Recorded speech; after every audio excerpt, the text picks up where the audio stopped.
college basketball. Yeah, let's do it. Since we mentioned some college players, I want to start off. We're going to get into some tiers and kind of where we feel like everyone's falling, but I want to talk about a specific team first. I got my orange on. Tennessee.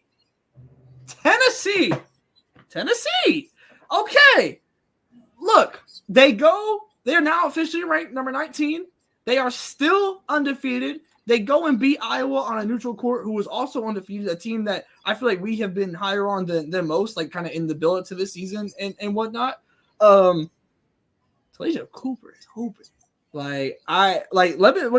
I'm just interested, like, right now, is Tennessee ahead of schedule for y'all? Is this what you expected? Like, what are the vibes around Tennessee, and how legit do y'all think that they are?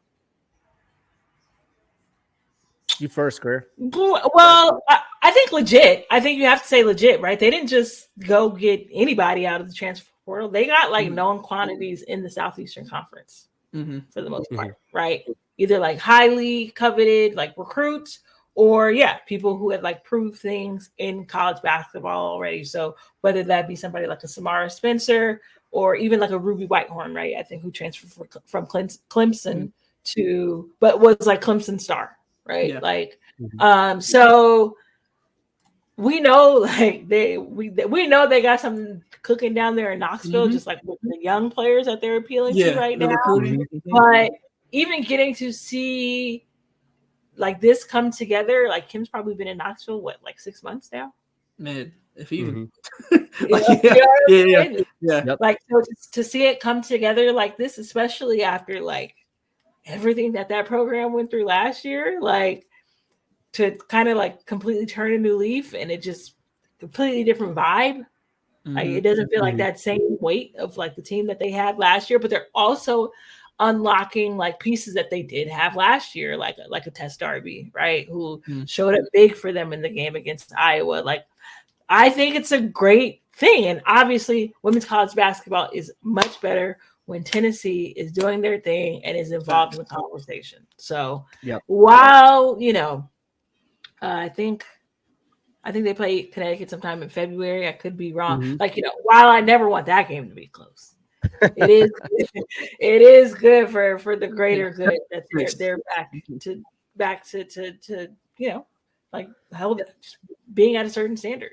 Dude, they got a crazy schedule. At the end of January going into February, it goes Vandy, Texas, South Carolina, Missouri, UConn, LSU. That's wicked, bro. That's wicked. We're gonna find out a lot about them in that moment. I'll tell you that. Yeah.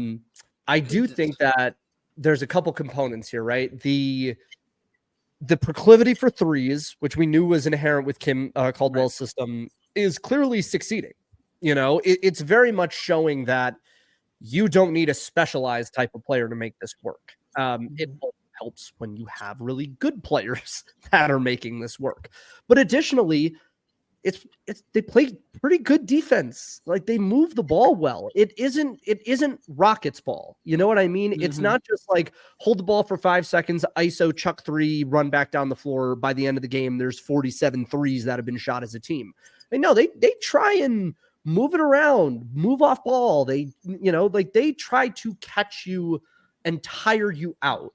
And I do think that's a good thing if you're a Tennessee fan, because you've wanted aesthetically pleasing basketball for a while, knowing that you have these types of players. And, especially in the 90s with Pat Summitt's teams, I was actually just talking to Andy Landers for a Legendarium story. And he mentioned how Pat's teams in the 80s were so defensively oriented, but then in the 90s, they start to move into like a more pace and more get out, run in transition, press you type of outfit. And what are the teams that we really remember the best of Tennessee? They're mostly those 90s teams, with the exception of, a couple of, Candace Parker years, right? Like it's Shamika Holds-Claw. Like it is those early 90s groups. Like it's 98, 99, 2000.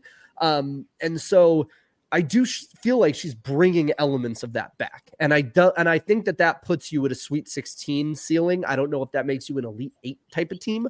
But I do think that for me is the biggest thing.